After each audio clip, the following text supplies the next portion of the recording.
Los nazis y el ocultismo.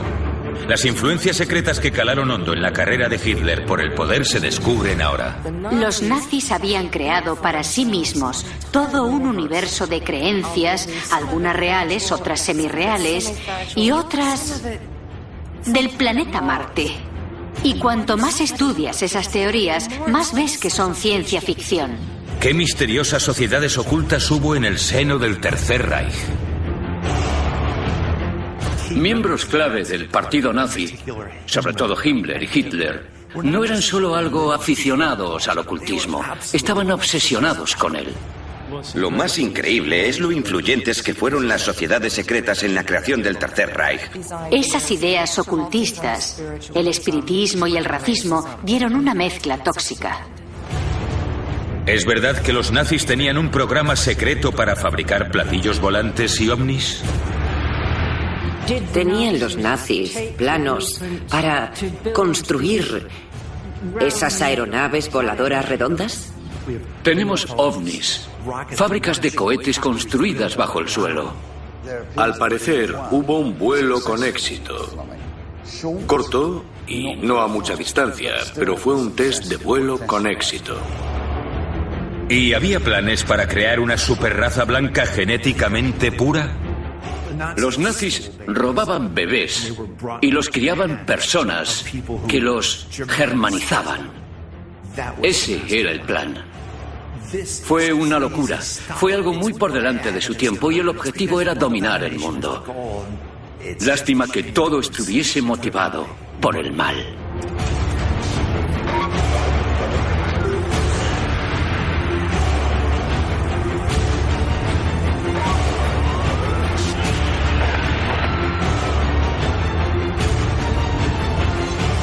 Dentro de las sociedades secretas, sociedades ocultas nazis.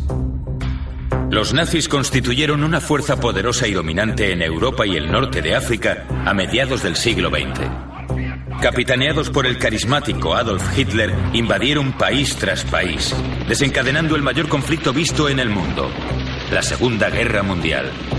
Pero tras los grandes desfiles y el abrumador poderío militar, los nazis tenían una gran fe en el misticismo antiguo, la magia y el ocultismo. Había dos sociedades secretas implicadas en esas creencias esotéricas, cuyos miembros pertenecían a las altas esferas del gobierno alemán, incluido el segundo al mando después de Hitler, Heinrich Himmler. A Himmler se le ocurrió crear un centro al que los hombres fuesen para convertirse en verdaderos alemanes, en la raza aria que él había imaginado. Les inculcaban la idea de que aquel era su destino, relacionado con los antiguos dioses germanos que exigían que hiciesen aquello. Fue un monumento a las creencias folkis que fundaron las SS. No recibían formación académica, hacían meditación, sesiones de espiritismo. Allí aprendían a ser los alemanes del pasado y los alemanes del futuro.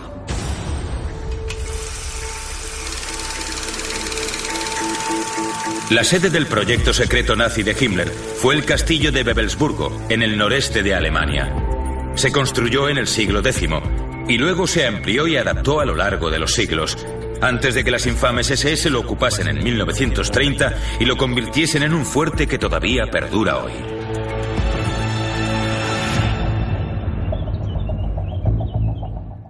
El plan era que el castillo de Wewelsburgo fuese el centro de la ideología alemana durante cientos de años futuros. Himmler pasó casi 2 años con ayuda de trabajadores de campos de concentración, adaptando Wewelsburgo a su proyecto, añadiendo criptas rituales bajo la torre norte, según un diseño de colmena que creían que tenía muchísimo simbolismo. Castillo de Wewelsburgo, Alemania. Theo Peymans es un investigador e historiador holandés experto en las sociedades secretas nazis. Según él, el castillo de Wewelsburgo era el centro de las creencias ocultistas y esotéricas nazis. Himmler y sus generales necesitaban sitios para desarrollar sus filosofías esotéricas. Las SS tenían varios castillos, los llamados Ordensburgen, cuya traducción es castillos de la orden. Y cada castillo tenía una función concreta para adiestrar a los generales y los altos oficiales de las SS. Pero este castillo era el principal de la orden, el más destacado, y aquí solo venían unos pocos elegidos. Los nazis usaron Wewelsburgo como centro de entrenamiento para la élite de las SS. Sobre una docena de oficiales de alto rango pasaban temporadas aquí, inmersos en rituales secretos, cultos paganos y rindiendo homenaje a los sagrados dioses nórdicos. El castillo de Wewelsburgo era la sede de la Sociedad Secreta Suprema, la formada por las SS. Su propio símbolo, que muchos creen que son dos simples S's, es una runa. Les daban clases de runas, los instruían en esas creencias. Aquí venías si estabas en el escalón superior del partido nazi. Y aquí te preparaban para cosas mayores y mejores. Y aquí se realizaban los rituales. Este no es un lugar que ellos creasen, sino que lo reformaron. Wewelsburgo está lleno de símbolos y está diseñado para la élite de la sociedad alemana. Si los nazis hubiesen ganado la guerra, Wewelsburgo sería solo una pequeña parte del enorme complejo de lo que iba a ser el centro principal de formación de las SS esotéricas de Himmler. Esto no iba a ser un centro de formación para soldados, sino para la élite de las SS. Todo su concepto del hombre fuerte, superior, más evolucionado, no hacía referencia solo al plano físico, sino también al plano psicológico.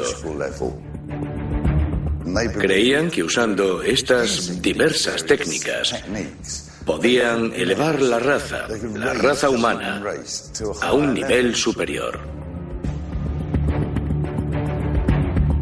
Todos los rituales del castillo de Wewelsburgo tenían como objeto inculcar ideas del régimen y disciplina militar en sus cabezas. Obedecían órdenes, obedecían al Führer, no tenían ideas ni sentimientos propios. Eran, en sí mismos, cada uno, perfectos guerreros arios. Tenemos a un testigo presencial que estuvo dentro de este castillo y cuenta que dio con una habitación, abrió la puerta y vio dentro a 12 generales de las SS sentados y en estricto silencio y meditación. Es uno de los pocos relatos que permiten vislumbrar el proyecto de Himmler. Esas personas eran líderes, pero también se sometían a rituales que consistían en sesiones de espiritismo y en diversas formas de comunión, mediante drogas o con simples rituales, para intentar acceder a información de otros mundos.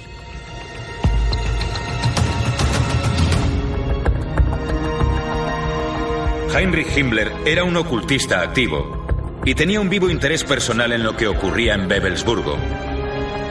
Visitaba el castillo siempre que podía. Himmler llegaba por ese portón. Entraba con el coche y sus generales. El coche paraba aquí y él se apeaba. Había una banda militar, sus generales, soldados, y se celebraba una ceremonia. Saludaban a Himmler y luego es probable que entrase por esa puerta al salón principal, donde hay un símbolo secreto muy importante que aún se conserva hoy.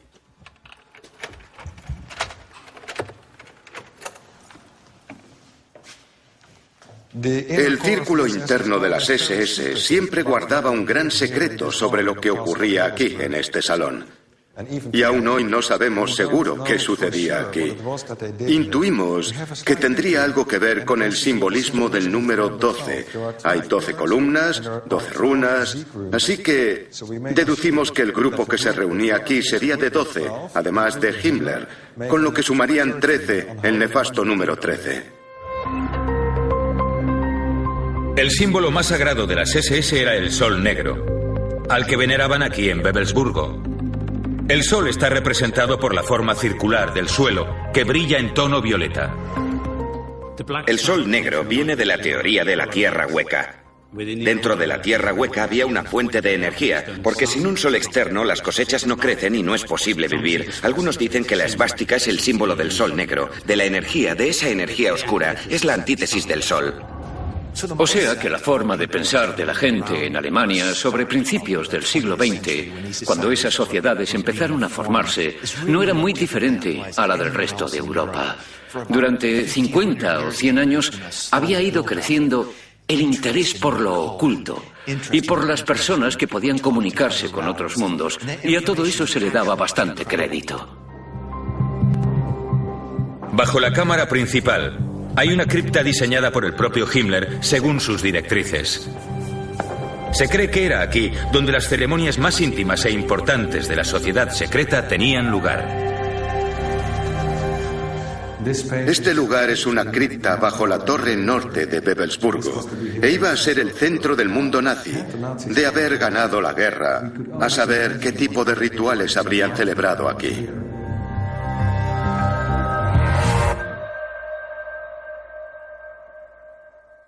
Esto se hizo antes y durante la Segunda Guerra Mundial. Las obras pararon en 1943 debido a la derrota de los nazis en Stalingrado. No sabemos para qué podrían haber usado esta cripta, pero sí podemos imaginar algunas cosas. Y algo que se dice es que a los generales de alto rango de las SS los incineraban aquí y las urnas con sus cenizas estaban colocadas junto a la pared. Así que esto iba a ser el centro del mundo de Himmler, donde conservaría a sus generales más apreciados aún después de morir. Al final de la guerra, Himmler dio orden de destruir el castillo de Wewelsburgo para que los aliados no descubriesen sus secretos. Pero el equipo encargado de hacerlo tenía muy pocos explosivos para la tarea y el castillo se libró, aunque fue asaltado y saqueado por los vecinos después de la rendición alemana.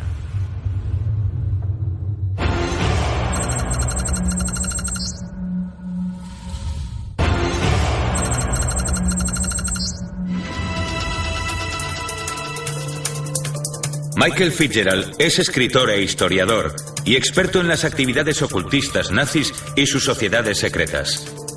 Lleva décadas investigando y estudiando a uno de esos grupos poderosos, la Sociedad Thule, y sus actividades.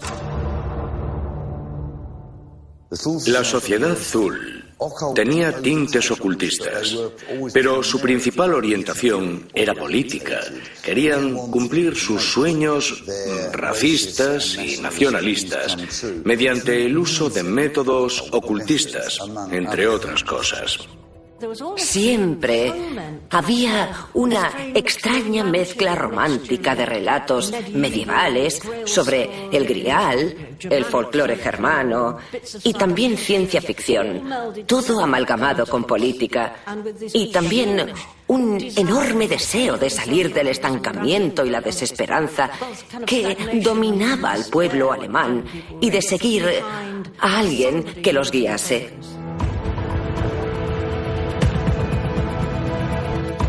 Hay muy poca diferencia en cuanto a las creencias ocultistas y las sociedades ocultistas y los grupos secretos cuando hablamos de sociedades como la de Thule. ¿Son sociedades secretas? Sí. ¿Son ocultistas y esotéricas? Bueno, eso depende de la sociedad, depende del caso, de cuál fuese su objetivo. La Sociedad Thule visualizaba a sus enemigos como muertos y usaban esa técnica con un instinto considerable. Ese era su objetivo principal. Usaban medios físicos para tratar de conseguirlo y cometieron un gran número de asesinatos. Entre los miembros de la Sociedad Thule estaba la élite dirigente del partido nazi por entonces, incluidos los famosos filósofos Alfred Rosenberg y Dietrich Eckart. Eckart creía que el mundo material era malvado y que era deber nuestro escapar de él. Así que él y Rosenberg estaban en la misma onda. Creían en un mundo espiritual superior al que era nuestro deber aspirar. Su idea sobre ese mundo era muy curiosa, porque creían que el sufrimiento humano en este mundo no era importante. Este era el reino de la ilusión. El mundo de la realidad estaba en otro plano. Creían que sus antepasados vivían bajo tierra y gobernaban el mundo desde el subsuelo, y que cuando llegase el momento volverían para reclamar su lugar en la sociedad y gobernarían el mundo sobre la superficie de nuevo.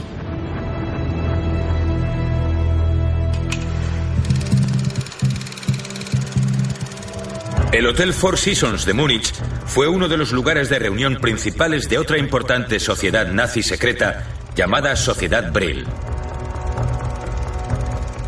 Igual que la Sociedad Zool, sus miembros eran la flor y nata del partido nazi. Sobre una docena de hombres se juntaban en reuniones secretas para llevar a cabo la agenda y los rituales de la sociedad. A finales de la década de 1930, eso incluía planes para apoderarse del mundo. El término Brill procedía de una novela escrita en el siglo XIX por el escritor Lord Lytton titulada La raza futura. Hablaba de unos moradores subterráneos que vivían bajo la tierra y que tenían un poder llamado Brill. Esa cultura antigua, muy avanzada tecnológicamente, se ve desplazada por un cataclismo. Tiene que huir de la superficie de la Tierra y crea un mundo dentro de ella, alimentado por un sol negro. La gente creía que había una entrada a ese mundo oculto en el Polo Norte y el Sur, y que era posible entrar en esas grandes ciudades subterráneas. Eso atrajo a esas personas que literalmente creían de verdad que el Brill existía y era un poder real que podía manifestarse y usarse para conseguir dominar a la gente e incluso también el mundo material. Está todo en esos libros admirados por los líderes nazis, que el Brill era un poder, una fuente de vida, y lo creían a pies juntillas. La idea de esa fuerza extraordinaria y casi oculta era misteriosa, pero se convirtió en algo muy real. Atrajo al pueblo alemán y también a algunos pensadores en particular.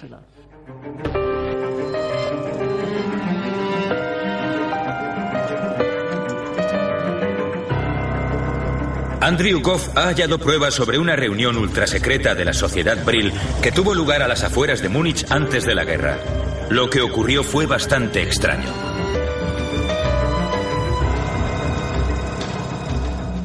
Imagínense la escena, en el interior de un bosque de Baviera, en una casa de campo. Allí, el evento que serviría de génesis para la formación de la sociedad más malvada de la era moderna fue una sesión de espiritismo. A ella asistieron representantes de la élite de Múnich, pero también todas las sociedades secretas. La Zool, la Brill, los hermanos de la Piedra Negra y el grupo del Sol Negro, que eran la élite de la sociedad Zool. La atmósfera aquella noche sería tensa. El ambiente estaría lleno de anticipación. Había una invitada misteriosa. ¿Quién sería esa mujer con velo negro? Era una medium que dijo estar en contacto con un planeta llamado Aldebarán, que estaba a 64 años luz en la constelación de Tauro. Y transmitió información en dos idiomas diferentes, uno que parecía un código templario alemán y otro era sumario antiguo. Y en esa información, dada al grupo, hay además un plano para una nave espacial avanzada que usa una energía libre a la que llaman Brill.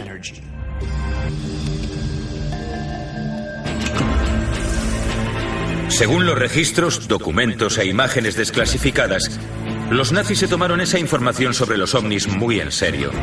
Y se dice que construyeron una nave espacial.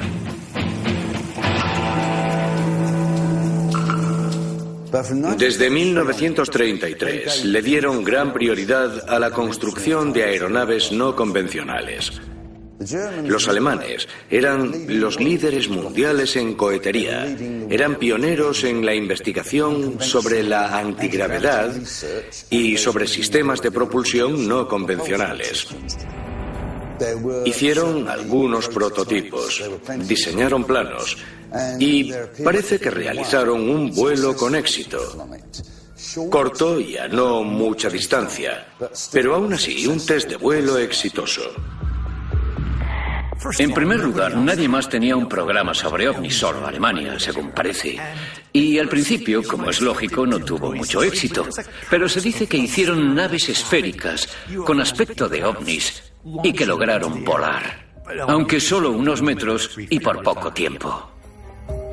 Pero luego, en la Segunda Guerra Mundial, aparecieron los llamados Foo Fighters, un término genérico dado a unas esferas luminosas que se acercaban a los aviones aliados y los distraían, aunque también mostraban una conducta agresiva y en muchos casos atacaban a los aviones aliados. Las características de los Foo Fighters es que eran muy brillantes, no muy grandes. Eran como pequeños objetos esféricos refulgentes que se movían de forma muy errática. Eso hizo pensar a los aliados que se trataba de alguna tecnología avanzada. Para empezar, ¿por qué perseguían esas bolas luminosas a los aviones? ¿Y cómo podían moverse de forma tan extraña? ¿Cómo podían desplazarse tan rápido y cambiar de rumbo en instante y luego atacar? Era algo inaudito. Y ya pueden imaginarse lo que asustaría a los que pilotaban aviones convencionales. ¿Cogieron los nazis los planos para construir esas aeronaves redondas y las hicieron? ¿Y volaban con ellas hasta sus bases secretas en el Antártico? Era algo tan secreto que pocas personas, incluso dentro del Tercer Reich, estaban al tanto. Era una investigación ultra secreta. Solo participaban en ella algunos ingenieros. Y los diseñadores de ese platillo volante trabajaron después en los Estados Unidos y en Canadá.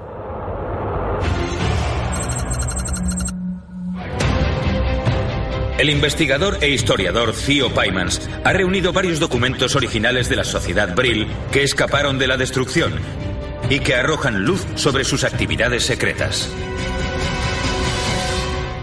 Hay gran cantidad de mitología en torno a la Sociedad Brill. Investigo este tema desde hace más de 25 años, desde que leí sobre él.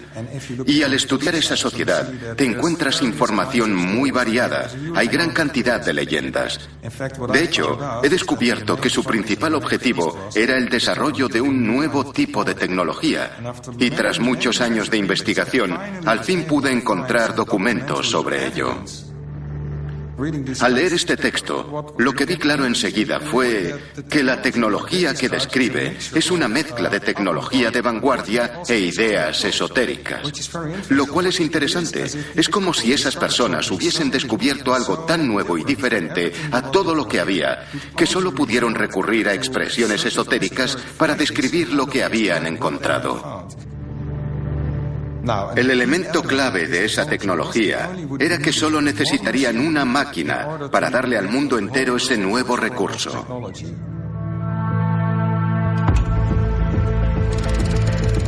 Pero la tecnología y las naves espaciales no eran el único objetivo de la Sociedad Brill. Se dice que había mujeres médiums que transmitían mensajes de los extraterrestres a los nazis.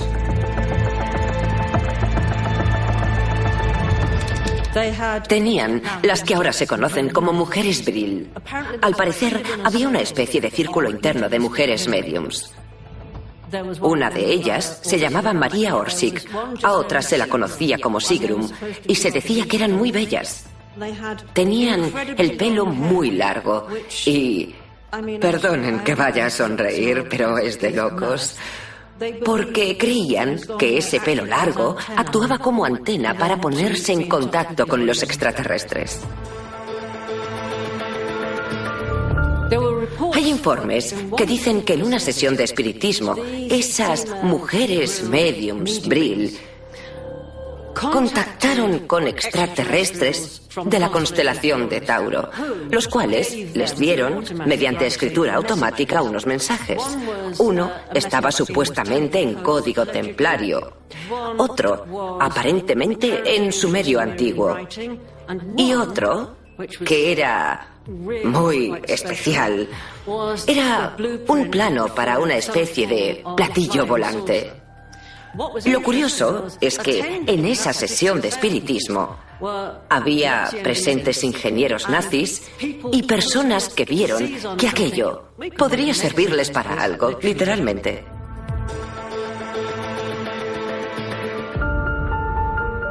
Cuando se analizan los pocos documentos restantes de la sociedad Brill, parece claro que sus miembros se proponían crear un verdadero platillo volante de algún tipo. Theo Paimans ha hallado un documento en los archivos que parece apuntar hacia alguna fuerza extraterrestre. Esto es un panfleto muy poco conocido, solo puede encontrarse en una biblioteca y en él se describe esa nueva tecnología e incluso le piden al público que si el tema le interesa se una. Uno podría preguntarse por qué un grupo o sociedad secreta como la Brill existía en Alemania y no en otras partes del mundo. Pero hay que tener en cuenta un par de factores. En la década de 1920, Alemania estaba en la vanguardia de los nuevos descubrimientos. Hay que recordar que incluso personas como Albert Einstein procedían de zonas de habla alemana y la ingeniería alemana era la más avanzada de la época. Múnich, Alemania. Aunque casi toda la Alemania nazi quedó destruida tras la guerra, todavía se conservan lugares importantes. Uno de ellos es una cervecería de Múnich, donde Hitler, Himmler y otros dirigentes nazis se reunían como parte de una sociedad secreta. El hombre que la dirigía era Dietrich Eckart. Eckart fue una de las mayores y más devastadoras influencias en el pensamiento de Hitler.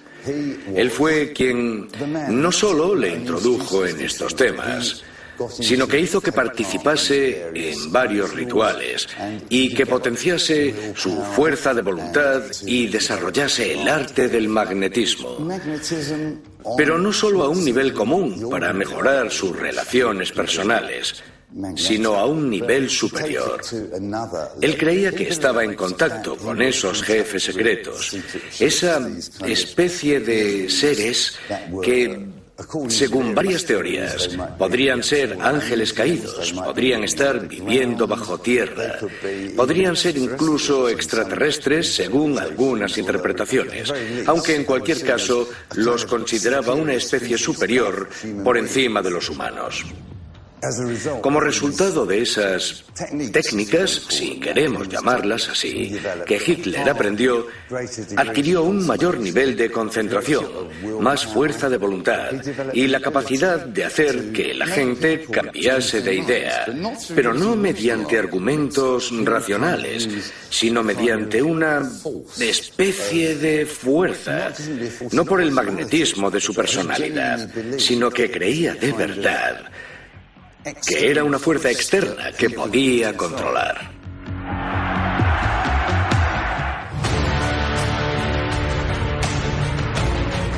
Una de las cosas que salió de las sociedades secretas nazis fue una total y casi obsesiva creencia en una superraza blanca o aria. Hoy casi todos conocemos la persecución de los nazis contra los judíos y otras minorías raciales durante la guerra. Pero pocos saben que su origen está en las reuniones esotéricas secretas celebradas a puerta cerrada en Alemania. En opinión de Himmler y Hitler, el alemán puro era alto, rubio, de ojos azules, racialmente puro. Y esa fue la base que desencadenaría el Holocausto. Era el antiguo arquetipo ario que ellos asociaban con su sociedad, que databa de hacía cientos de miles de años y que tenía su origen en la civilización perdida de la Atlántida. Eso era lo que pensaban. Creían que la raza aria podía tener unos 10.000 años de antigüedad, pero se había contaminado al cruzarse con razas menores, uniéndose a ellas, mezclando su sangre, y se había dispersado por el mundo. Así que había que recuperarla, y el mejor lugar para hacerlo, donde había más miembros de ella, era Alemania. Eran muy ambiciosos. Y ven que el índice de natalidad está en declive, la población disminuye, pero quieren llevar a cabo sus proyectos y dominar el mundo. Así que crearon un programa, el programa Lebensborn, que pretendía crear con rapidez una Alemania racialmente pura. El programa Lebensborn se creó en 1935 y fue uno de los proyectos más secretos de la Alemania nazi. Era un plan audaz y sencillo: crear una superraza blanca, rubia y de ojos azules que dominaría el mundo. Múnich, Alemania. Gisela Heidenreich es producto de esa ingeniería genética. Su padre era un oficial de las SS nazis y accedió a tomar parte en el experimento del que se cree que salieron más de 8.000 niños arios. Las mujeres que querían concebir a esos niños debían tener atributos especiales. Debían tener una determinada altura, su pelo debía ser al menos rubio oscuro, debían tener los ojos azules y debían exigir al padre de sus hijos, incluso aunque no se casaran con él, que también fuese de raza aria. Como muchos de los padres eran oficiales de las SS, era muy sencillo, porque las SS, aunque no estuviesen casados con esas mujeres, podían darles una especie de certificado en el que asumían la paternidad del niño que iban a engendrar. Era una sociedad especial. Lo fue desde su misma creación. Así que imagino que los que no supiesen lo que hacían en esos centros tal vez dirían, bueno, esto quizás sea algo siniestro, pero era solo un programa para conseguir el ideal de la raza aria. Hay un detalle muy claro respecto al Lebensborn. No creían que fuese a terminar en 1945, sino que esa gente pensaba que duraría 1000 años. La cosa no paró ahí. El programa Lebensborn también robó bebés.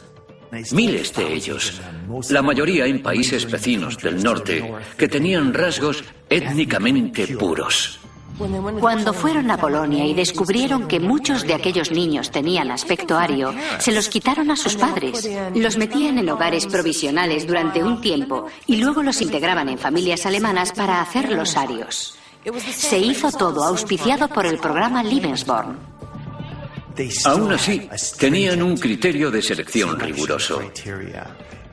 Los progenitores, el padre y la madre, no podían tener antepasados no caucásicos en 3 generaciones anteriores, ni podían tener sangre judía.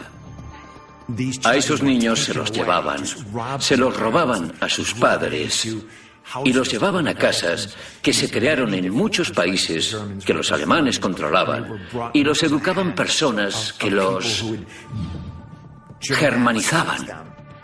Ese era el plan maestro. Ross Andrews es escritor e historiador y experto en los planes ocultistas nazis. Dice que Himmler, Hitler y otros dirigentes nazis estaban obsesionados con los caballeros templarios y su búsqueda del Arca de la Alianza y el Santo Grial. Cree que es posible que los templarios enterrasen esos tesoros sagrados en una cueva bajo la localidad de Royston, en Hertfordshire, antes de trasladarlos a otros lugares, entre ellos la capilla escocesa de Roslin. Himmler estaba obsesionado con el ocultismo, como muchos de los gerifaltes del partido nazi, pero él en concreto quería asimilar toda religión a la religión alemana que estaba creando. Quería conseguir la mayor cantidad de reliquias posible. Ya tenía la lanza de Longinos y buscaban cualquier cosa que hubiesen tenido los templarios. Así que si los templarios habían tenido el arca o el Santo Grial, Himmler quería conseguirlos. Si examinamos el castillo que construyó, hizo una cámara muy similar a esta. Era una sala circular con suelo excavado también para realizar rituales. Así que es como si también quisiese tener esta sala en su castillo. La cueva de Royston se redescubrió en el siglo XVII y se creía que los templarios la habían usado para rituales, también para almacenaje y tal vez como cámara acorazada para las reliquias sagradas que trajeron de Jerusalén. A Himmler le encantaban los templarios y los aprovechó para hacer marketing. Hasta el punto de que tenía imágenes de los templarios con esvásticas en los brazos y símbolos SS. Para Himmler eran como modelos publicitarios de su nueva religión. Sabemos que los templarios manejaban dinero, inventaron la banca. Es posible que acumulasen enormes tesoros y puede que cosas que encontraron en Jerusalén las trajesen a Inglaterra. Así que necesitaban un sitio donde guardarlas. Y existe la posibilidad de que esta sala de Royston fuese una cámara donde guardaron objetos antes de que acabasen en la capilla escocesa de Roslin. Ross está seguro de que Himmler envió agentes a comprobar esta cueva mediante contactos locales, bien antes o durante la Segunda Guerra Mundial, pero encontraron la cámara vacía tal como está hoy. Himmler gastó una fortuna. En toda la historia de la arqueología nadie había gastado tanto como él. Estaba obsesionado con el arca, con encontrar el arca, con encontrar todas las reliquias sagradas posibles. Pagaron lo que hoy serían millones para enviar un grupo al Tíbet y también fueron a África. Recorrieron el mundo en busca de esos objetos. También conocían muchas de las leyendas y misterios narrados por los templarios, así que estaba seguro de que los templarios habían encontrado el Santo Grial, que habían encontrado el Arca de la Alianza y quería venir a un lugar como este en busca de pistas que lo llevasen hasta los objetos que él necesitaba. El propio Himmler era muy aficionado al ocultismo y quiso recrear a los caballeros teutones. Los uniformes de las SS están diseñados con ese fin. El símbolo de las SS es una runa. Las runas se consideraban un lenguaje místico que servía para la adivinación y que creaba palabras de poder. Y el poder lo era todo. De ahí la búsqueda de reliquias sagradas, como la lanza de Longinos y el Santo Grial, que son objetos religiosos con un supuesto poder. Así que esa búsqueda es una necesidad imperiosa de hacerse con el poder, sea como sea. Lo que también resulta fascinante sobre este lugar es su similitud con el castillo de Wewelsburgo, donde los nazis también construyeron una cripta ritual para sus ceremonias, pero a mucha mayor escala. Aquí, además de las maravillosas paredes de alrededor, lo más extraordinario es el suelo. Ya sé que puede chocar, pero si nos fijamos aquí, veremos que las esquinas se han excavado. Se trata de un suelo octogonal, muy poco habitual en cualquier edificio religioso del Reino Unido. Lo común es que tengan forma de cruz. Esto quiere decir que si aquí había un altar, no estaría de este a oeste. Esto pudo ser una copia de los templos originales construidos en el Monte del Templo. O sea, que no tenían que mirar hacia Jerusalén. Eran el centro del mundo. Lo que nos lleva a pensar que esto es algún edificio de iniciación o ritual, al que los templarios venían para celebrar algún ritual de su religión.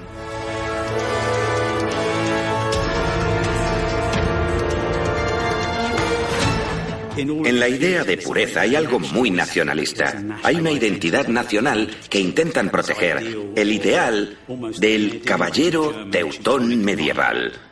Y los nazis creían que había una sangre germánica pura que había que proteger. Himmler había estudiado todos esos misterios, todas esas leyendas, y encontró a ese grupo de caballeros que eran fuertes, eran blancos, uno de los detalles más importantes que tenía la doctrina aria, y vio que habían hecho todo lo que él habría querido hacer. Quería esos tesoros, quería esas reliquias. Es como si él quisiese ser uno de los templarios. Y si los templarios habían encontrado el Arca de la Alianza, si habían dado con el Santo Grial o algo que creyeron que lo era, algún tipo de reliquia, es muy probable que hubiese acabado aquí. Lo habrían situado en esta zona baja y habrían venido aquí a venerarlo. No tenemos pruebas de ello, no tenemos fotografías ni imágenes de vídeo de la Edad Media, pero lo lógico es que hubieran venido aquí a hacer eso. Cuando la Segunda Guerra Mundial estalló en 1939, el partido nazi y sus líderes ya creían firmemente en los poderes de lo oculto. Heinrich Himmler, segundo al mando después del Führer, tenía la intención de transformar Wewelsburgo en su propia idea del Castillo del Grial, construido para albergar las mayores reliquias sagradas de la historia, entre ellas el Arca de la Alianza, la Lanza de Longinos y el propio Santo Grial. Himmler, y en cierta medida Hitler, estaba seguro de que si lograban poseer esas reliquias casi míticas, el mundo se postraría a sus pies y podrían gobernarlo como una superraza, como caballeros templarios modernos. Sus sociedades secretas como la Azul y la Abril se dedicaron por completo a ese objetivo, mezclando textos y rituales antiguos con el ocultismo. Los nazis eran algo más que asesinos sedientos de sangre. Todas esas ideas, por locas que parezcan, y sin ánimo de justificarlas, son el producto de casi 100 años de obsesión gradual por lo oculto. Y al mezclar esa obsesión por lo oculto con el creciente orgullo nacionalista, surge el nazismo. Es el nefasto resultado de lo que en origen era solo una idea interesante sobre cómo está estructurado el mundo. No creo que esas sociedades secretas entendiesen lo equivocada que era su visión. Su idea de pureza y corrección era malvada, en cierto modo pura maldad. Muchas de esas sociedades existían con el único propósito de probar lo que se denominó ariosofía, lo que se denominó ideal de la raza aria, y para probar que lo que los demás científicos decían eran tonterías, que el pueblo alemán descendía de la Atlántida, que tenía 15.000 años de antigüedad y podía probarse. Y así fue como el ocultismo, la teoría aria, la azul, todo empezó a tocar al unísono y tocaba la misma melodía. Los nazis encontraron muchas cosas y las robaron. Tenían cuadros, estatuas, reliquias de todas partes del mundo. Creo que si hubiesen encontrado algo tan grande como el Arca de la Alianza o el Santo Grial, lo habrían anunciado al momento y habría sido una gran inyección de moral para el público alemán. Pero sobre todo, minaría la moral de aquellos contra los que luchaban, porque ¿cómo vas a derrotar a alguien que tiene el Arca de la Alianza? Esto es pura ciencia ficción. Miren lo que tenemos. OVNIs, fábricas de cohetes construidas bajo tierra, bolas de luz volantes. Es una auténtica locura. Fue algo muy por delante de su época y el objetivo era dominar el mundo.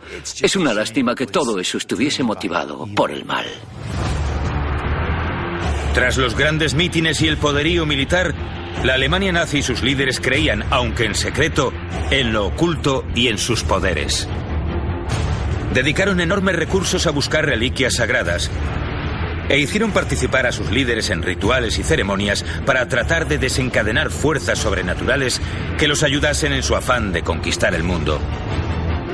Fue un plan que llegó a un fin espectacular en 1945.